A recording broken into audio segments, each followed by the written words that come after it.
السلام علیکم دوستو، یہ ایک ایسے چراوے کی کہانی ہے جس کا خواب آسمانوں کو چھو رہا ہے۔ کسی گاؤں میں ایک غریب چراوا رہتا تھا جس کا نام سلیم تھا۔ سلیم کا خاندان بہت چھوٹا تھا، ماں، ایک چھوٹا بھائی اور وہ خود۔ غربت نے ان کے گھر میں کبھی خوشی کی روشنی نہ دیکھی تھی۔ سلیم دن بھر گاؤں کے باہر پہاڑوں میں بکریاں چراتا اور رات کو تھکا ہارا واپس آ جاتا، لیکن ایک چیز اسے دوسروں سے مختلف بناتی تھی، اس کے دل میں ایک خواب تھا۔ سلیم بچپن سے ہی پڑھنا چاہتا تھا مگر حالات نے اسے تعلیم سے دور رکھا۔ اس کے والد کا انتقال جلد ہو گیا تھا، اس لیے خاندان کی ذمہ داری اس کے کندھوں پر آ گئی تھی۔ مگر سلیم کا خواب نہ مرا نہ مدھم ہوا۔ وہ اپنے ساتھ ایک پرانی سی کتاب لے کر بکریاں چرانے جاتا اور جب بکریاں چرا رہی ہوتی تو وہ کتاب کھول کر پڑھتا۔ ایک دن گاؤں میں ایک سکول کے پرنسپل پہاڑی علاقے میں سیر کے لیے آیا۔ سلیم اسے نظر آیا جو ایک درخت کے نیچے بیٹھا بکریوں کی نگرانی کرتے ہوئے کتاب پڑھ رہا تھا۔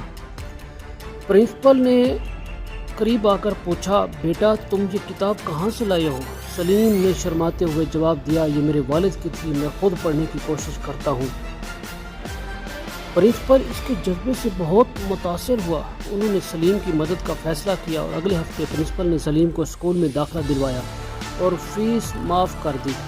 سلیم صبح بکریاں چراتا اور شام کو اسکول جاتا۔ نیند کم ہو گئی، تھکن بڑھ گئی مگر اس کی ہمت اور لگن بھی بڑھتی گئی۔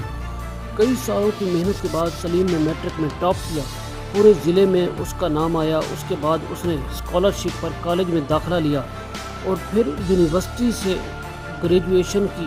آج وہی سلیم ایک کامیاب آفیسر ہے جو نہ صرف اپنے خاندان کا سہارا ہے بلکہ اپنے گاؤں کے بچوں کے لیے ایک سکول بھی چلا رہا ہے۔ وہ کہتا ہے، اگر خواب سچے ہوں، نیت صاف ہو اور محنت خلوص سے کی جائے تو کوئی پہاڑ اتنا بلند نہیں جو عبور نہ کیا جا سکے۔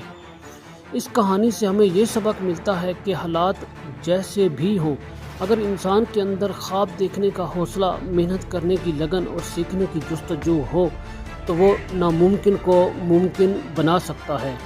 سلیم جیسے کردار ہمیں یاد دلاتے ہیں کہ اصل کامیابی دولت میں نہیں بلکہ حوصلے، صبر اور عزم میں چھپی ہوتی ہے۔